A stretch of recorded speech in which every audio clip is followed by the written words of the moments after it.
Hello again, Edwina Murphy-Droomer is my name, and I want to warmly welcome you to this interview in the series that is all about unleashing the audacious woman within. Today we have with us Dr. Erica Goodstone.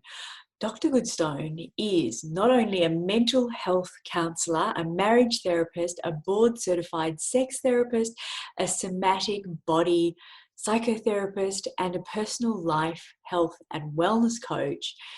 Today, she may just well change the way you view love, relationships, and healing.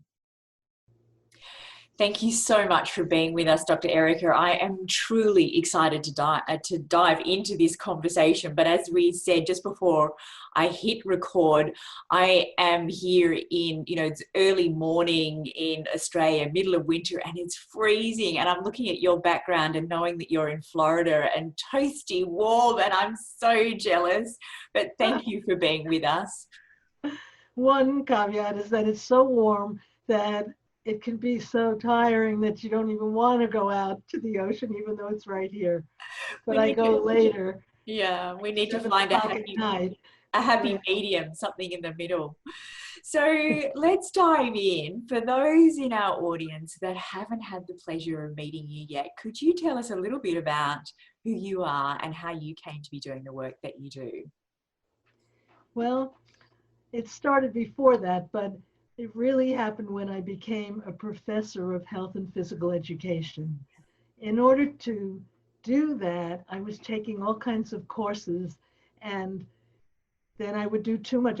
Physical courses. I was doing too much activity, and I would injure my back or injure something, and I would get body therapies and treatments. And that's when I discovered through that process of a way of putting together mind-body therapy. It's touch therapy with counseling.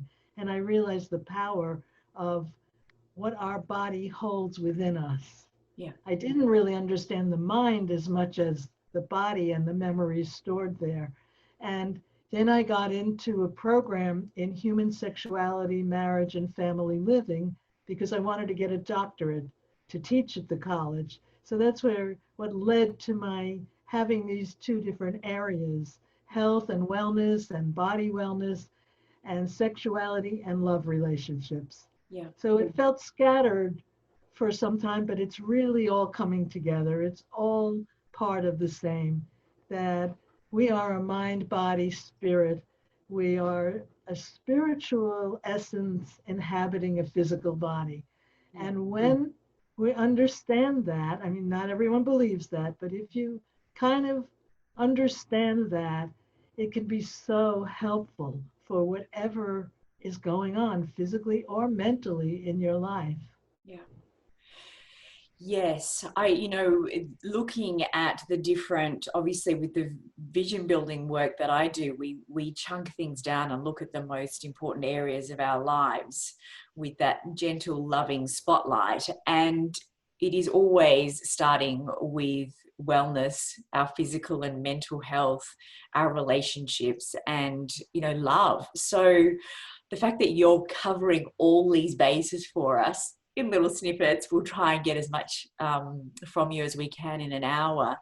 But I think it is a really powerful conversation if we can look at how we encourage women, for the purposes of this audience, to move away from that very mechanistic way of looking at the physical body and how we heal, and the power of the way that we think and our will. I would really love to concentrate there to start, if we can. And when you said mechanistic view, I also think many women and men have a mechanistic view of relationships. Yeah. It should be this way, and if it's not this way, it's no good. Yep. And I should move on, and that's not always the case. So can you perhaps give us an example so we have a clearer understanding of what you mean by that? That I just spoke to someone this week who a few weeks ago, she just broke up with this guy because he's been difficult, and she said, I don't need this. And then she was lonely, she missed him, and she thought about the qualities, and she was comparing his sweet qualities to the other people she'd been with. Yeah. And she realized she has a tendency to run away as soon as it gets a little difficult. And so he missed her and she missed him. And now they're more willing to appreciate each other. They were being a little more judgmental and critical. Mm. And that can make a huge difference when you start to appreciate who this person is, what they bring to your life. Yeah. Maybe overlook some of those things or work with it. Yeah. Help each other to understand ways that you can both be improving. Yeah. Yeah. And I hear at the moment that there is a lot of relationship breakdown happening, which is heartbreaking. But the idea that because people are spending more time together, they're actually finding it more difficult to be in the relationships that they're in is opposite to what perhaps we would have hoped we would see. But how do, I guess it's such a broad question, but for those that have been in essence existing side by side as opposed to actually being in a relationship, how do we start to support people to rebuild those connections and healthier relationships? What a beautiful question. Well, it always begins within yourself. Mm. So I have a few principles that I want to talk about because currently I published a book based on a book that was written in 1910 Yep. by Wallace D. Wattles called The Science of Being Well. Yes. And he talks about certain principles, and he's talking about wellness, not so much about love and relationships, but I can relate that his principles apply to anything. And one of them is the principle of health, and that he says that there is a principle of life. There's one living substance, and all life comes from it. And men and women are a form of this living substance. And we have a principle of health inside, which works all healing. And that also connects to the fact that we are not just electrical and chemical, but we are magnetic. Our heart has 5,000 times more the magnetism than the brain. So we send out this electrical magnetic energy. So if we're feeling, just thinking and feeling that this relationship is no good, this person's too selfish, whatever thoughts that are negative, the energy is going out like that. You're restricting your own energy without realizing it. You don't see it, but the other person feels it. So the HeartMath Institute has studied that. And there's just so much to our mind. And I'm beginning to understand that our mind is the placebo effect. That it's really our mind. And there's another thing that I've known from research, that the observer affects the research outcome. Even in a real statistical study, the observer has an effect and influences the outcome. So what you think and believe and are observing in your relationship affects the relationship. Yeah. Yeah. Change your thoughts, change your life. And the other part is not just changing the thoughts, but really believing it, changing your belief about it. That's not so easy.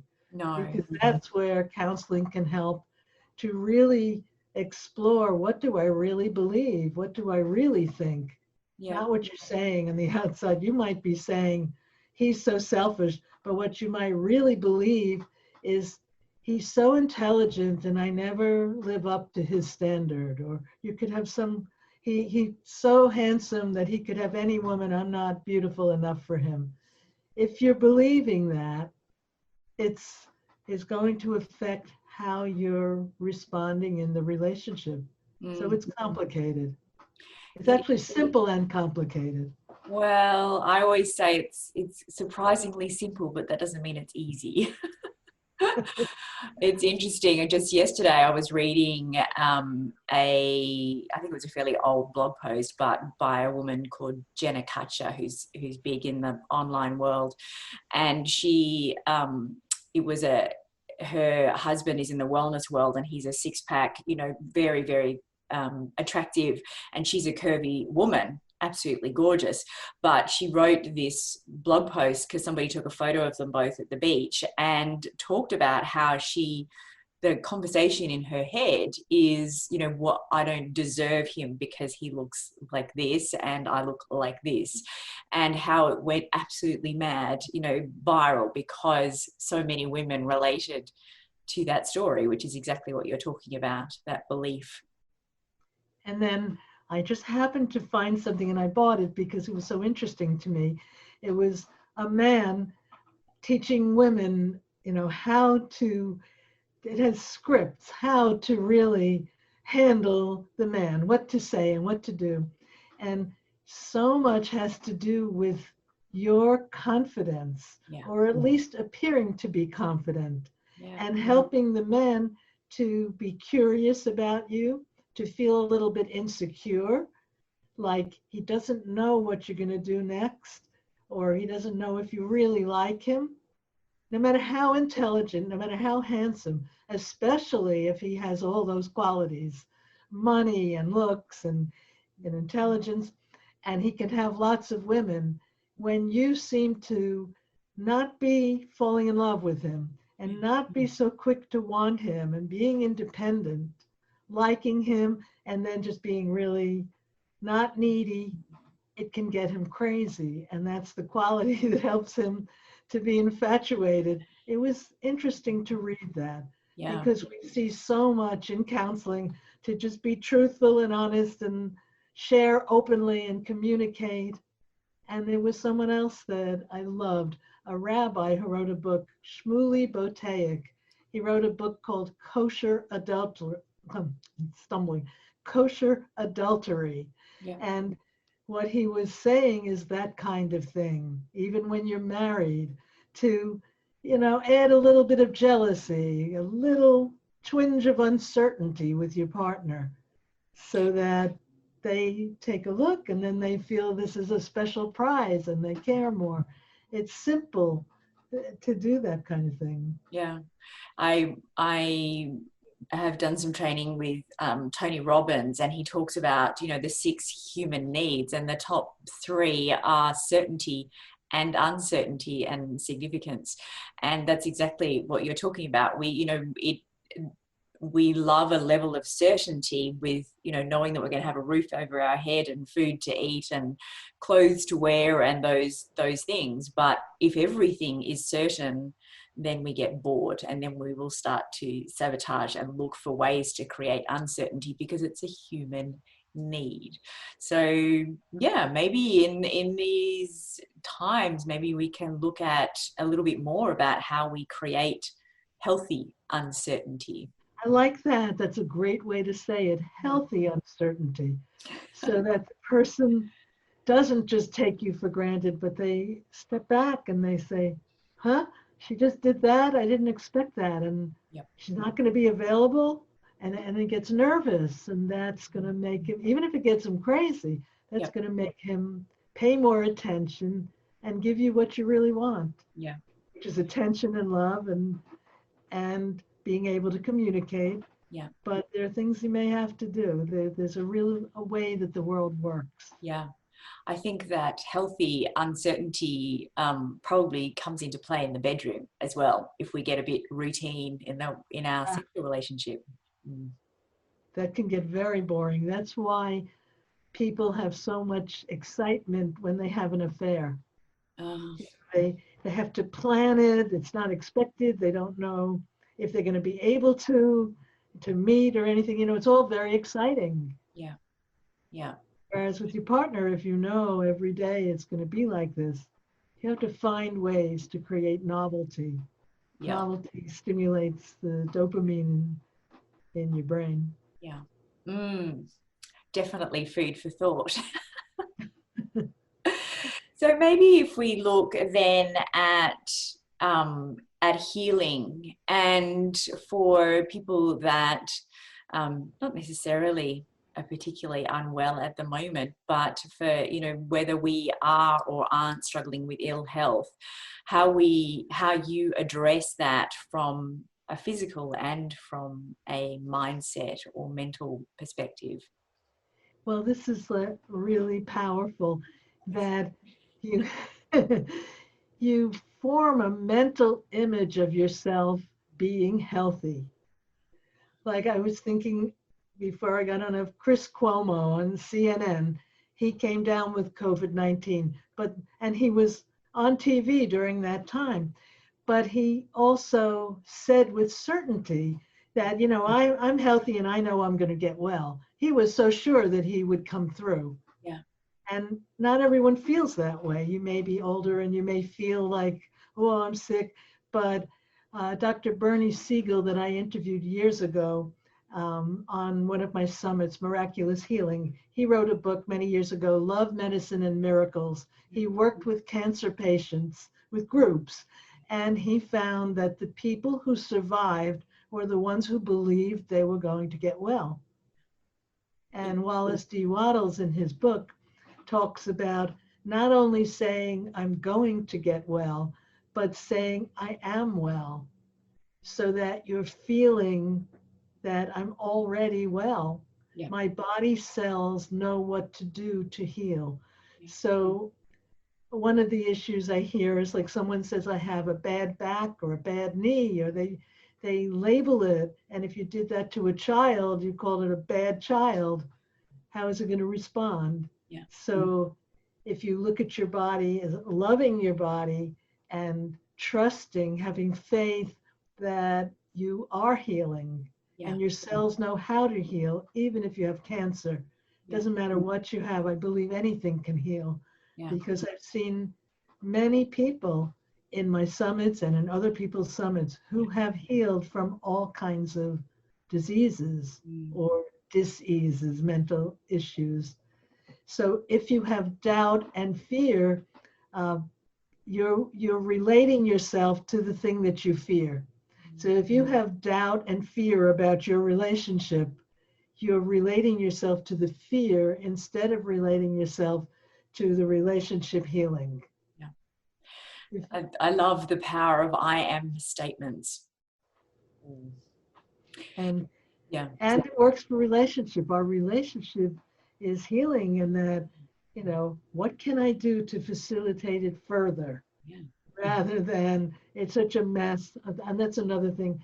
I hear people say they just broke up with someone and they say, I'm a mess, I'm broken. They say these things about themselves, which just aren't true. Yeah. But if you're living from that state of mind, what are you going to do the next time you meet someone? You're going to be clinging. If they're nice, you're going to be excited.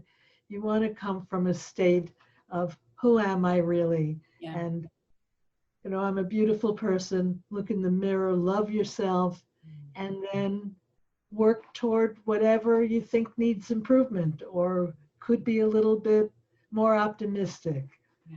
or Yeah. more comfortable. You can work on it, and that goes for your body too. Yeah. I became more and more aware of this, you know, over the last few years, and it's interesting watching that with my teenage children as they get older and their friends, and how this self-perpetuating I am stressed, I am anxious, I am, and it feeds the feeling, and the power of simply deliberately stopping and changing the statement. Yeah, simple but not easy. And so a question to ask is, you know, the first step really is to feel inside like a person who's well. Yeah. So what would a person who is healthy and well be like? And there was a study done, I'm not sure where it was, with a group of men in their 60s or 70s, and they were told for a certain amount of time to act as if they were 20 years younger. And they actually did that, and they felt younger. They were walking better, their illnesses weren't bothering them the same way. So Yes, there are some illnesses where there's nothing you can do, but there's an awful lot in a middle range where your mindset can make a Yeah. huge difference. And I, in a relationship, I just want to add that what if you feel while you're in this relationship, if I feel like I am a beautiful goddess and I am a gift to this man, yeah, no matter what he thinks and no matter how he's behaving, I am such a gift. yeah, Imagine how you'll behave if you feel, not if you're trying to prove it, but if you really feel I am a gift, yeah, then you might even smile when he's getting upset and being angry at you because you know I'm just a gift and he has to let off steam. He might not even react. yeah, yeah. I oh, now it's gone out of my head. Oh, sorry. That's okay. No. Please don't apologize. I just, as a somebody that talks about vision building all the time, I just am so, my mind is going 1,000 miles an hour because this conversation is so powerful. But I know that because of where I was a few years ago, that a lot of this sounds so woo-woo and crazy to many people who are just, I can't, the idea of thinking yourself well is so abstract and so outside the realms of what they may have heard before or the teachings that we've had. And I just wanted to reiterate that, I think if we're talking about the same study, they were able to actually look at that, quantify, not only were those elderly people feeling fitter and younger, their blood pressure came down, there was all sorts of things that they could actually measure that had improved in their health just because they changed that way of thinking. That's what I was trying to remember to say. And um, Dr. Joe Dispenza, I Yes. was supposed to attend his live event. He has these beautiful healing events, and people heal from all different ailments. Yeah. But of course, with COVID-19, he couldn't have a big live event. But he had, at one or more of his events, he had a group of people in the front with um, paraphernalia on their head to study their brain waves. And he had the rest of the group, was like 1,600 people, sending those people healing energy. Yeah. And in that moment, all of them at the same time had this heart brain coherence instantly Yeah. and this was measured in the brain. So their brain waves lined up Yeah. because of people sending healing energy. They weren't even talking to them. These people, they were also meditating on being healing. So it was just physical energy Yeah. coming to them. And that is being studied now. Yeah. So a lot of that woo-woo is now being scientifically shown Yep. in terms of those things that you talked about in brain waves. Yeah. I was just very recently listening to the story, and her name's gone straight out of my head. She's one of the top triathletes in the world who got diagnosed with cancer last November. And throughout her treatments, she actually had a vision board on her wall in the hospital and everywhere, and has turned that around now and is doing. I think she's healed. I think she's completely back on track. But just the power of the I am statements that she chose to change, and I'll pop a link so that people can find that story. But it's so powerful, and these stories are everywhere. It's not hard to find them. So for the woman that is sitting listening to this interview, who perhaps is struggling with anything from a weight issue to an autoimmune condition to cancer or whatever it might be, they're like, okay, well, that's great. Where do I start with all of this? What would be your thoughts? Oh, the thought is, I'm still basing some of this on this book, The Science of Being Well, which I have at Amazon. Yep. Under Dr. Erica Goodstone, you can find it there. It's just a beautiful little book, Yep. and I have a study guide in it. It's not enough to get your belief to be that I am healthy. Yep. There's another piece to this that a lot of people think they don't have to bother with. Yep. Like the law of attraction says, you just believe and he's going to come to you. Yep. You also have to do something. So in order to be healthy, you have to eat healthy and drink healthy and get enough sleep and get the exercise and the sun and get the nutrition that you need. And you may not know what you need. So the internet is offering so much right now, especially with COVID-19. There's so much available. It can be very confusing because there's conflicting perspectives, like which diet to have. Some people insist that it should be a raw food diet to heal everything. And yet there are other people that have healed eating meat and fish and chicken. Yep. It seems that we need lots of vegetables and fruit. And yet I just read someone who created the carnivore diet, which is all meat, chicken, fish, maybe a temporary thing, but that certainly can't be healthy long term. Yeah. But if you study it, if you make a study of your health the way you would study anything else any field that you want to go into, you want to get into a particular profession, you have to do a lot of studying, research and reading and taking courses. Well, if you do that for your health, you will be healthier. Yeah. You may not completely cure the disease, whatever it is. You may have a genetic predisposition to it, but you can certainly make the symptoms be much milder, and you can see yourself and feel healthy. Yep.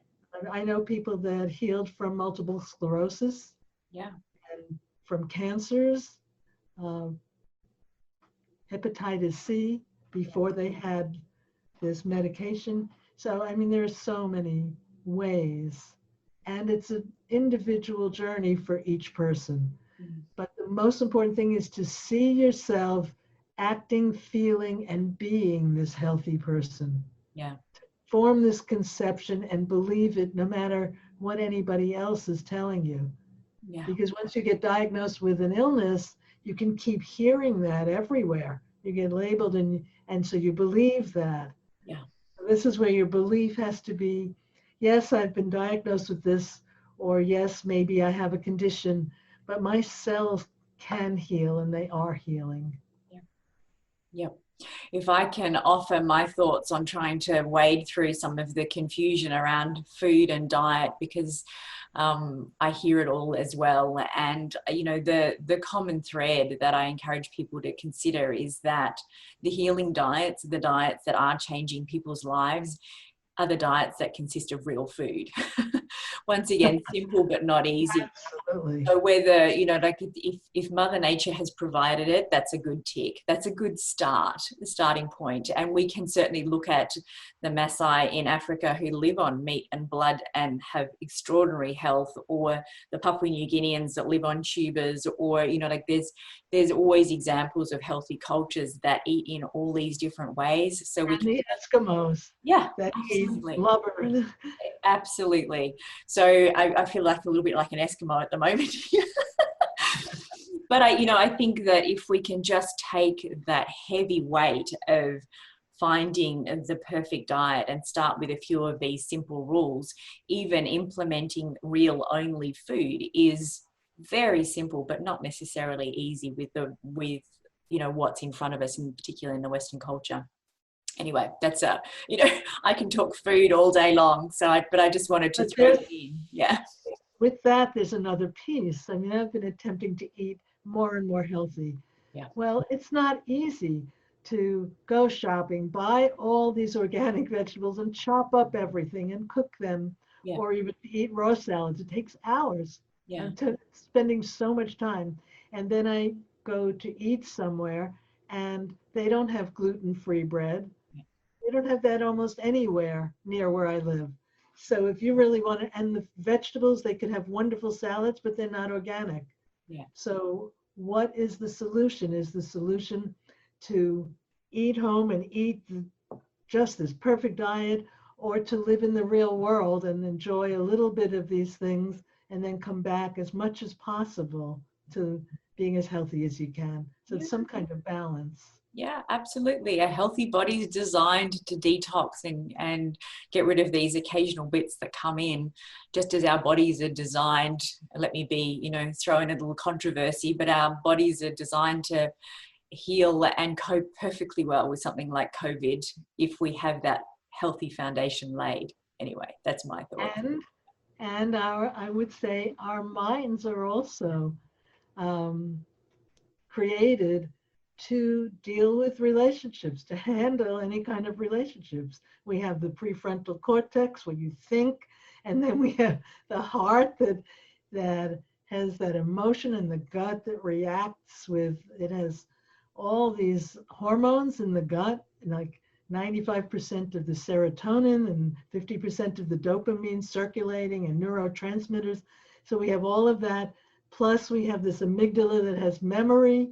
So, our brains, if we get them functioning well, and I happen to be studying that recently with this clear mind focus group. I have this machine for your brain, and they've been running seminars now, and they're wonderful. Yeah. Talking about what your brain needs. Your brain needs glucose and oxygen, and not having stress, because if you have too much stress, that affects all these connections. Yeah. So if your brain isn't healthy and your gut isn't healthy, then you're in a relationship, you're not going to be able to cope as well as somebody who is physically healthy. Yeah. So there's so much to it. Yeah, absolutely.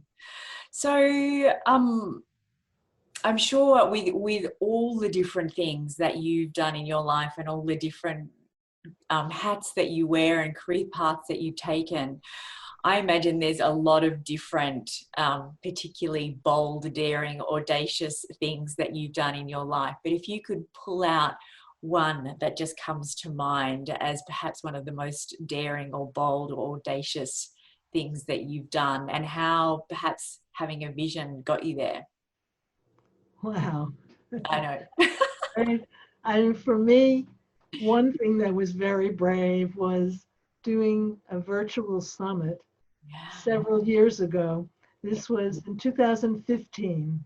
And what I saw is that there were all these coaches doing summits at that point, because people that are coaches were already familiar with the internet. But I knew a lot of therapists. And I started with the sex therapists. Those were the first ones, that leading sex therapists, sexologists, best-selling authors. I went to the conference, one of my conferences, and I invited speakers, and they were so nervous. Some of them didn't want to be seen on a video. I mean, really nervous about it. And these are top people. It was funny, but we've come a long way. Then I reached out to the body psychotherapy people, and I really didn't even have the assistance. So I didn't know how it was going to go, but I was just being bold. Yeah. You know, I jumped in. I'm an Aries, and I'm a starter, Yeah. you know, so, and it's been wonderful. Like each time, I've done 7 of them now, and each time I connect with wonderful people like you. Just especially the last one I did, right? I started it right before COVID-19 became a big deal in America. And it was such a delight I was listening to the news every day and hearing all this fear. And then I would talk to uplifting people who are making a difference in the world and thinking in this uplifting, positive way. And that's the other piece for having wonderful relationships, is to find support. You can't do it alone. If it's you against your partner and all of their friends and their family, if you don't have your own support, it's very hard. Yeah. And the same for health. If you're dealing with a health issue, there's so many groups online with that particular health issue. So join one and listen to other people going through similar circumstances. Yeah. That can help a lot. Yeah. I love, as I do these shows, the common threads that come through. And as I interview all these amazing women like yourself, that the theme of the most bold and audacious things that we do is showing up authentically, showing up with that vulnerability. So for you doing the show, and it is really one of the most audacious things we can do, is authentically show up as ourselves. Showing up Yeah. without any kind of guarantee that it's all going to go well. Yeah, yeah. So, as the women tuning into this are looking at, so who do I get to be coming out the other side of this cocooning transition period that we're going through across the globe now? It is my hope that they feel like they can peel back some of the ideas, restrictions of prior ideas and launch themselves into something new. So I know that, that you have a lovely gift for our audience. So if you could tell them a little bit about what that is and how they can use that in this journey to I hate to say unleash. this, but I don't remember which gift I put for myself. Oh, I don't. Okay, well that's all right. We will make note of it. It'll There'll be a link to it underneath. It's gonna be something to do with love, relationships, or healing, or maybe it's all three. That's okay. That's all right. So as we've covered quite a few bits and pieces through this conversation, I would love if there is anything left on your heart that you feel would be particularly useful for our audience. Can you share? Is there anything that we haven't covered that you would love to? I would just like to say to you, just believe in yourself, love yourself, look in the mirror, even and especially if it's hard to do this, look in your own eyes and say, I love you and I believe in you, and you can have whatever it is you want, including health, a wonderful relationship. And if this person, whoever it is not appreciating you, you have to appreciate you, Yeah. because nobody else really can do that for you. It has to come from within, and do whatever it takes to help yourself to feel that way. Yeah. I was very struck by words from Brene Brown when she said that you can't love anybody else more than you love yourself.